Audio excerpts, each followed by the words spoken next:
I want to thank everyone for, I think we have everybody just about out here. Keith, I'll wait just a second. I'd like to thank everyone for coming and spending a few minutes with us to remember and to honor Charlie Coe. And I'm sure Charlie's probably looking down upon us and saying, what is this fuss all about? But there's some great stories that I think you will all enjoy, and in doing so, I think help celebrate Charlie's life. And I thought you might be interested in how we got this tournament started, and it started some 13 years ago. Nick Hackstock and I were out at Marion playing in the Hugh Wilson, which at that time was a four-ball. Actually, we weren't partners. I wasn't playing well enough to be Nick's partner at the time. And we came back after that and thought it would be a wonderful thing to do here at Castle Pines. So we went to Jack and we said, Jack, could we do this year? And he said, yeah, that'd be a good idea. I'd like to do that. And so then we started to brainstorm, well, what will we call the tournament? And Jack, being the wisest of the three of us, suggested we name it after Charlie, but only if Charlie would agree. So we went to Charlie, and he, well, I don't know if I want to do that, and so forth, but reluctantly agreed and said, yeah, you can name it after me, but on two conditions. He said, one, he said, I don't want any real gambling associated with the tournament. And two, he said, I want to make sure there's real gentlemen playing in the tournament. He said, that's very important to me. So we said, Charlie, that's what we'll do. And, I don't know if you've all seen the recent Golf Week publication, but there's a article's right on the last page by Jim Auchenbaugh. And it's a long article, but there's a sentence in there that I think is really appropriate in this. And he, to quote Jim, he says, Charlie Coe was the consummate amateur. There'll never be another Charlie Coe. And I think he's absolutely true. That's absolutely true. And I can't tell you how many times over the years, and I go to Charlie every year and I say, Charlie, what did you like about the tournament? What should we change? He'd say, Mike, just make sure we have gentlemen playing. He said, that's the most important thing. Over the years, we've all enjoyed talking with Charlie and seeing him in the cart following his action. And I particularly like to see him in his cart because I felt he was really a pathfinder with carts out here. I mean, he showed me places where I didn't think you could ever put a cart. I mean, I never knew how to get up on top of 7 and how to get to the right of 8. And it's not only to get to the right of 8, it's how to get off the tee without going backwards. He was absolutely fantastic. But the thing I think we enjoyed most was hearing Charlie tell his stories. And one story that I really appreciate, and I heard a number of times, because I was fortunate enough for the last 12 years to sit next to Charlie at the dinner this dinner we're having here tonight, and he told the story a number of times, and it's not so much about him as about Hogan, but it was definitely one of his favorites, and I thought I would relate it to you. And he was playing in the Open, and I guess they were playing at twosomes. He was playing with Hogan, and they started playing, and they nodded to each other on the first tee, not a word was spoken. They played a few holes. I think it's like the fourth, I think he said. And Hogan turned to Charlie and he said, got a smoke, Charlie? Charlie immediately said, sure, Ben, here you go. Well, gave him a cigarette. They went on, 5, 6, 7, 8. No more words, not a word. Finished the entire round. Only 4 words were spoken. Got a smoke, Charlie. So Charlie said he didn't know quite what to think of it necessarily, but they're sitting in the locker room, and he said he's changing his shoes, and he said all of a sudden, he said, Ben comes over, taps him on the shoulder, he said, Charlie, I want you to know that's one of the most enjoyable rounds of golf I've ever played in my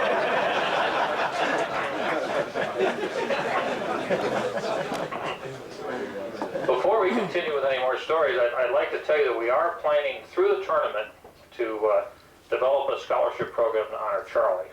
We're going to take a very small part of everyone's entry every year, and that'll go into a fund. We'll also be happy to take any contributions from anybody who plays in the tournament or who are friends' friends, and that'll go into the scholarship fund.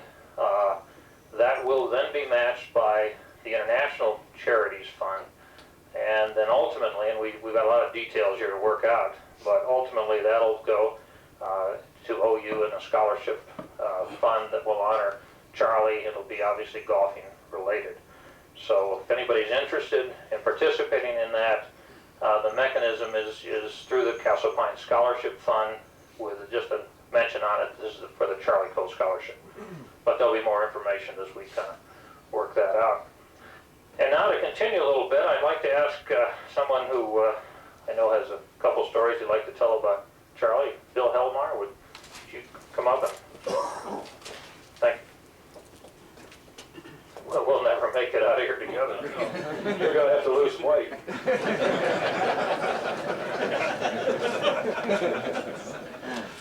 Mike reminded me of a story. I was going to tell another one. I'm going to tell a couple anyway. But 6 or 7 years ago, or as time goes by, I was in Denver and my wife was with me, and I called Charlie and I said, well, I'd like to show my wife the golf course. And he said, well, come on down. And so anyway, we showed up, and he's down in his throne chair in the pro shop. So he shows her through the ladies' locker room. He shows her through the kitchen and everything else. And he goes into the men's locker room, and there's a couple of guys in there. He runs them out. He says, get your ass out of here. I got a lady coming in. So she sees the locker room, and then we get on a cart, and we go the whole 18 holes. And there was 2 or 3 times during this tour that I thought we were lost, because he would come up behind areas like, one of my most favorite was 11. I swear we went through someone's garage. But anyway, that was that time. But my real story goes back a couple of stories. He used to come to Tulsa when I was a young man, and he would play these guys that were in Tulsa, and they were thieves. Gosh, these guys were awful. But old Charlie would come in town, and he'd put them on the back of the tee, just as far back as they could, and they never played back there. And he'd clip them for a couple of dollars, which was probably a lot of money at the time. They used to yell about him playing the back tees. But in the mid-'60s, we're playing at Southern Hills in the U.S. Amateur. And I'm through, so I'm going to go out and I'm going to watch my hero. So I get on 9 green, and here comes Charlie. So he comes up and he says, Bill, he says, go in there in the grill room and get a hold of Sam. Sam was the locker room guy at the grill room bartender. He says, tell Sam Charlie needs a highball.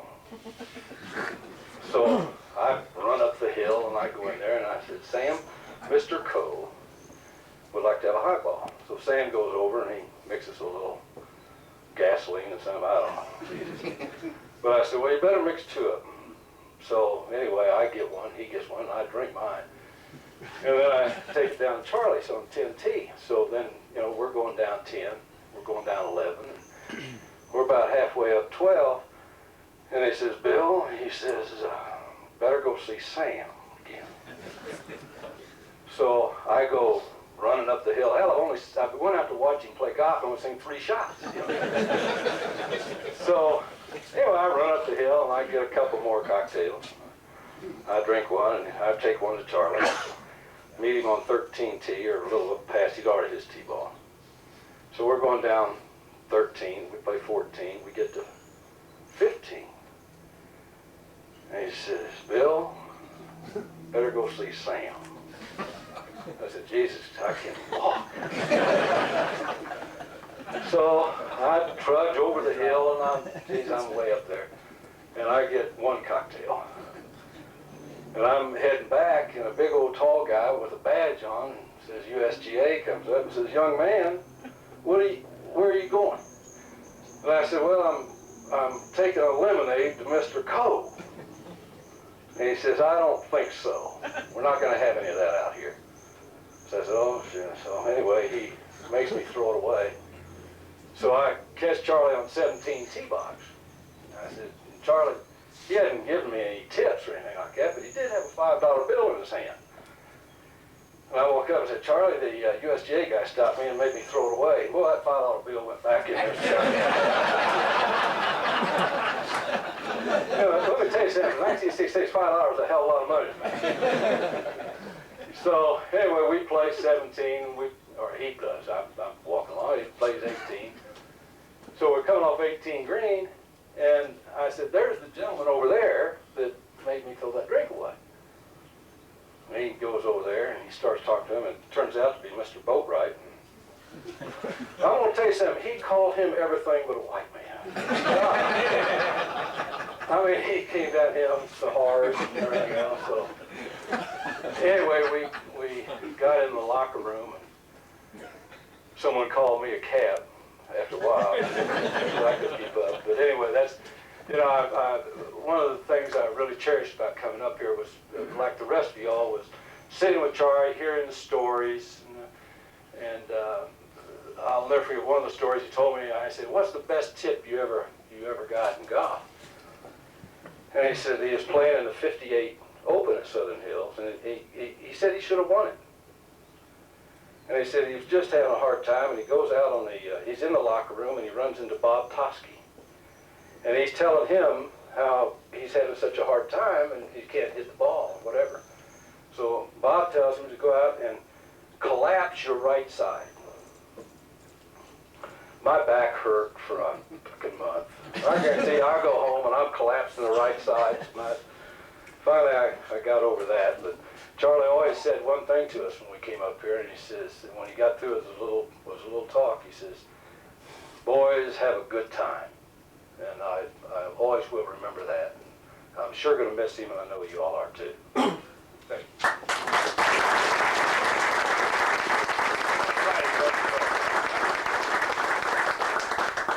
Rick Coe.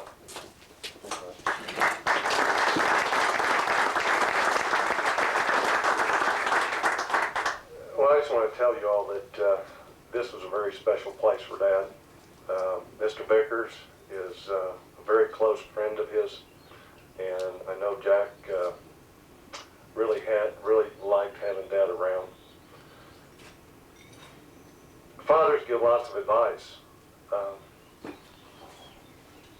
Excuse me. The biggest problem with sons is they don't take it. At least when it's not right off the bat. But this collapse on the right side is a joke, because all you do is hit it right. My partner can attest to that. That's why I was on the range for an hour and a half this afternoon. I will tell you one story about that, and I don't know how true it is, but half of golf stories are lies anyway, so it doesn't matter. There was a gentleman in Oklahoma City by the name of Jimmy Satterfield, and Jimmy was playing Dad in the finals of the club championship. And Dad teed it up on the first hole, doing a little waggle, knocked the ball off the tee. Well, he just took his driver and kind of rolled the ball around, rolled it back up on the tee. Jimmy Satterfield went over behind the tree and threw up.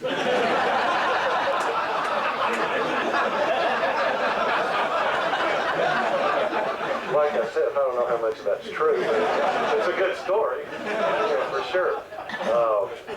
But I really want to thank you all for coming up here. I'm sorry for those of you who are here for the first time that didn't have a chance to meet Dad. Hopefully these stories, the memories that are around will last, the rest of your lives. But the main thing, and Mike intimated it, was Dad was all about people. Don't forget who you meet at these tournaments. Grow those relationships. It'll last you a lifetime. Thank you.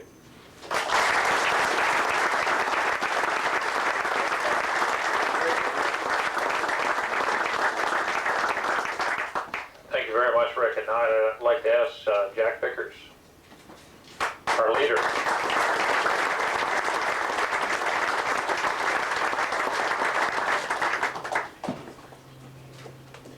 Well, I brought Sam with me.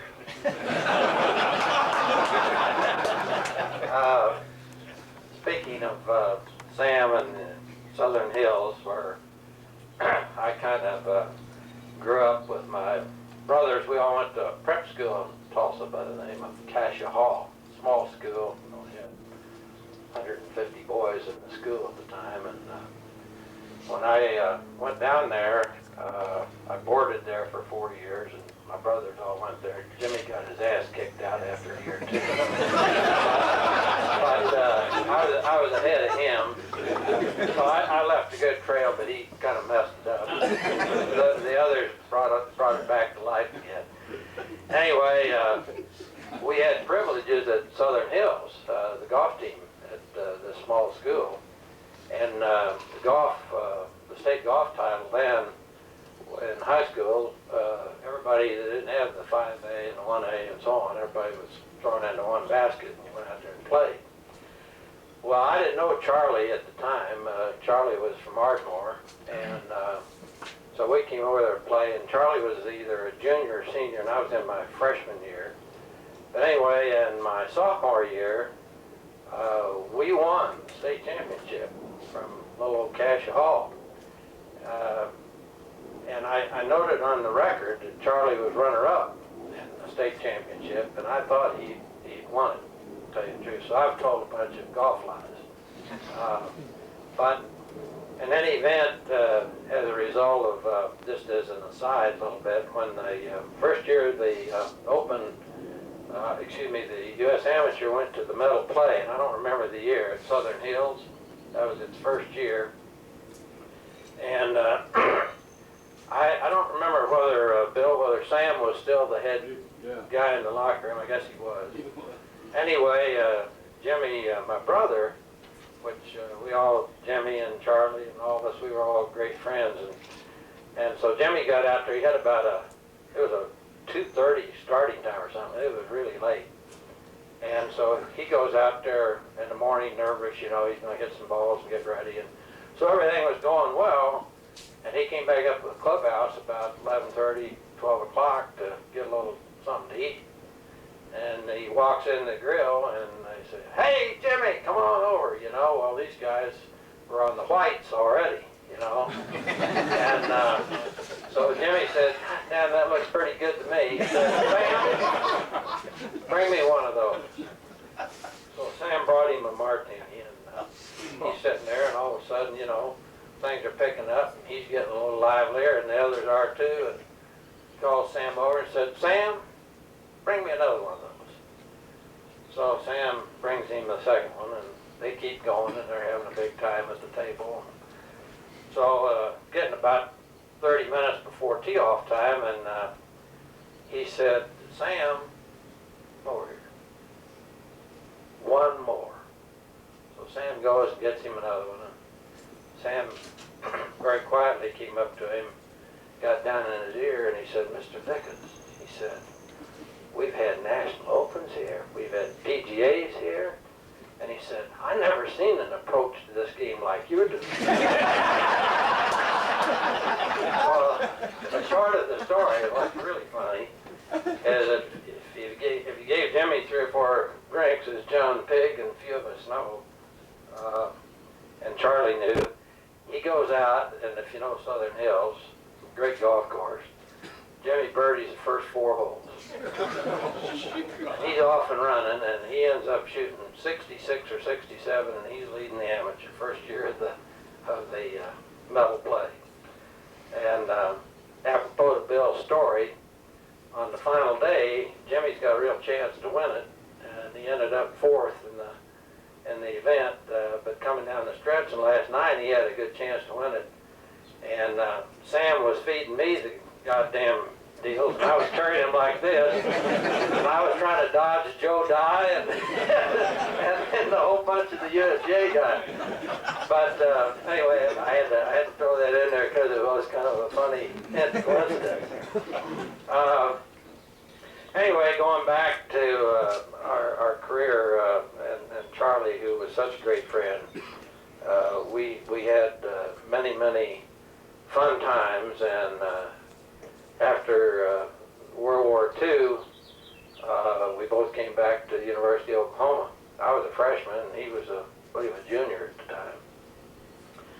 And I'd been in 3.5 years of service, and the 18-year-olds and school wasn't appealing to me too much. Golf I loved, and I knew what I was going to do. It didn't make a damn. I was going in the oil business, and so anyway, we're going along, and comes Masters time, and so Charlie's invited to come down and play in the Masters, And I think, if my memory serves me correct, this was, I don't think the second time, I mean the first time, I think it was the second invitation. Anyway, he comes to me, and I just bought a new car, and I was in school down there, and Charlie said, Jack, I'm excited as hell. He said, guess what happened? I said, what's that, Charlie? He said, I just got an invitation to play in the Masters again. He said, why don't you go with me? I said, well, Charlie, I'm not learning anything around this goddamn place. I'll leave school and go with you. So we got in my car, and Charlie and I drove, never forget it, from Norman, Oklahoma to Augusta. And there were 2-lane roads, and no 4 lanes. And I thought we'd taken off around the world trip. You know, it took forever to drive down there. And we got down there, and lo and behold, who's Charlie draw? The first round he draws Ben Hogan. So I went with him, and I walked every step of the round. And Charlie put a little 69 on his tail, and that did the trick. Ben was like 71, and Charlie never backed off from anybody. You know, he was the best. And in his peak years, for the guys that really knew him as I knew him, I don't think that to this day I've ever seen a finer golfer than Charlie Coe was. He was tough. And not only tough with the game, he was a tough competitor. And I saw him I was privileged, lucky as I was, to just see so many incidents of his golf that it just blew my mind. And just kind of coming through the years, just a few stories about Charlie. I remember one year we were playing the Trans-Mississippi, and I got paired with him to qualify.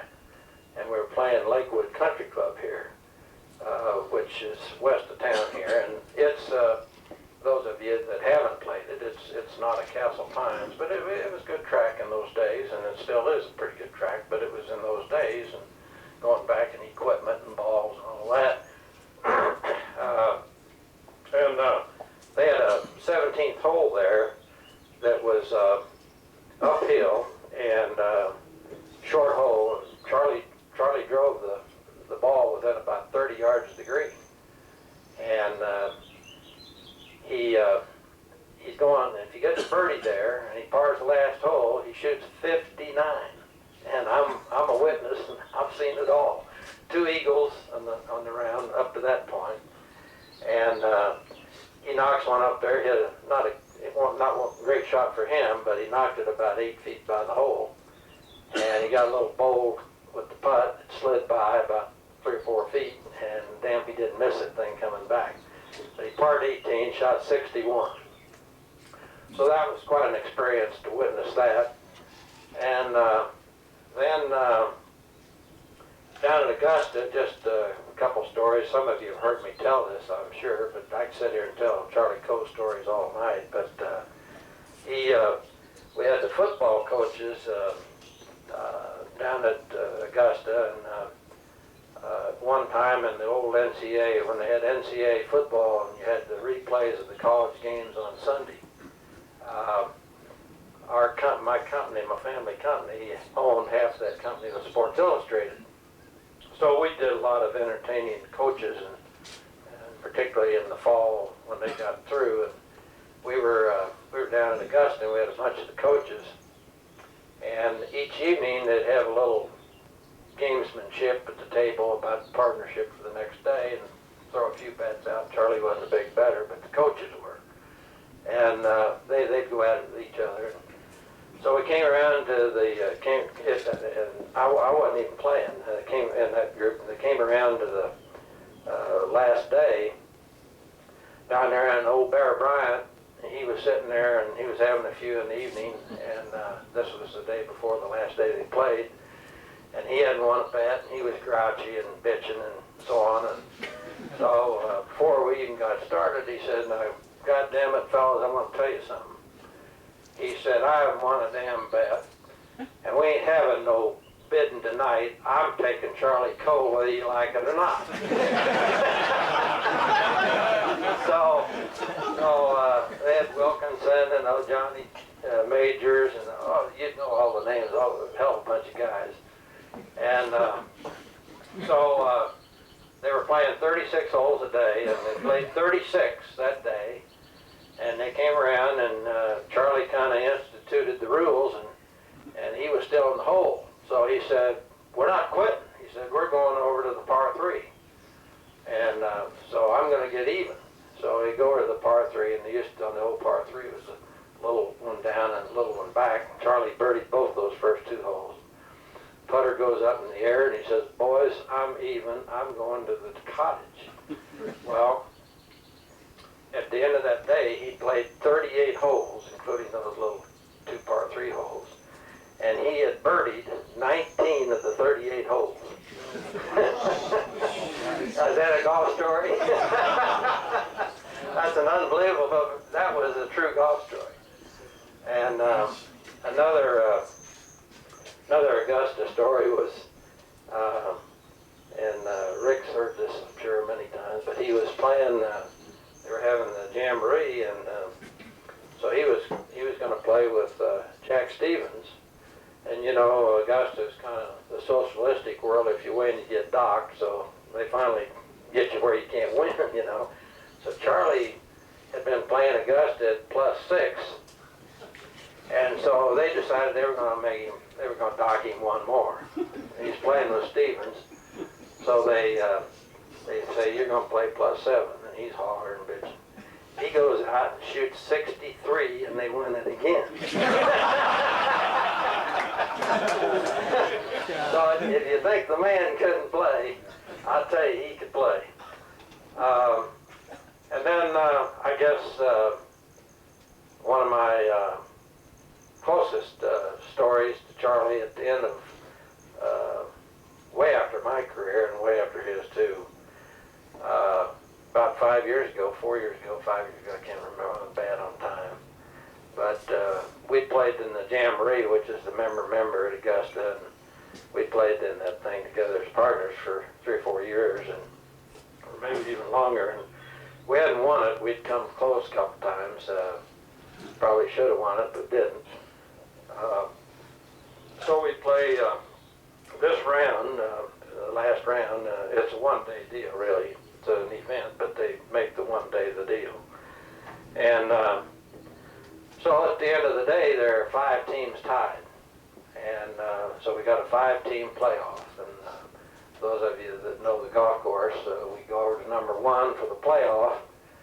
And number 1, as you know, is a damn tough hole. It isn't an easy hole. And we pop our drives down there, and Charlie, you know, in those days, had his stroke, and he came back, and he was working his way back playing some golf, and goddamn, he just got pumped up on that event, and he pulled out some strength that I hadn't seen for, you know, a number of years, and he hits this drive down there, and I'm probably only 10 yards ahead of him, and he gets up on that second shot, and he had, I don't remember the yardage, but it was about, I'd safely say it was probably about 210, 200 to the green, and it was just, wasn't short, wasn't on top of that hill, it was short, but he pulls out a 3-wood, and of course I'm watching this, and with interest, thinking, you know, where's it gonna go? Didn't have any idea it was going on the green, and he hit that son of a bitch and knocked it right in the green. And I don't think he could have, of the times I'd seen him, that was just an unusual feat. You know, he was pumped up.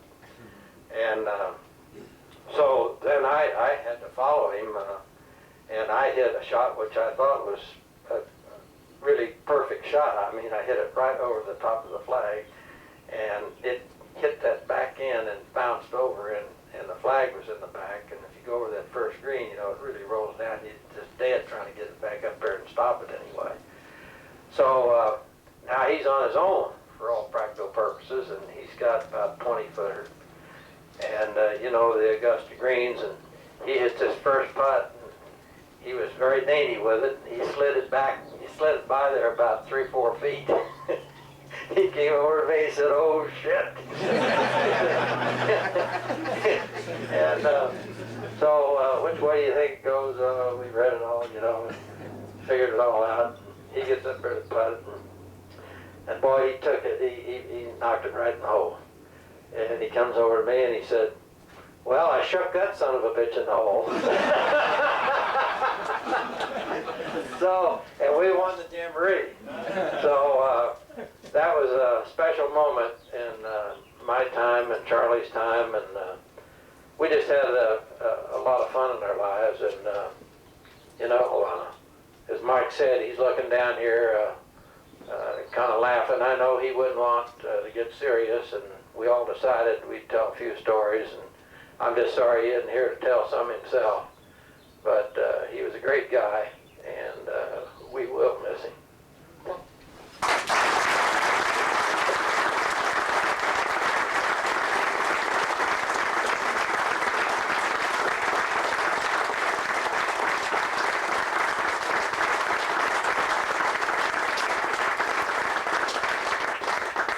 I want to thank Bill and Rick and Mr. V, and thank you all for coming, and we'll have cocktails and hors d'oeuvres in the locker room and dinner probably about an hour, so please, thank you very much.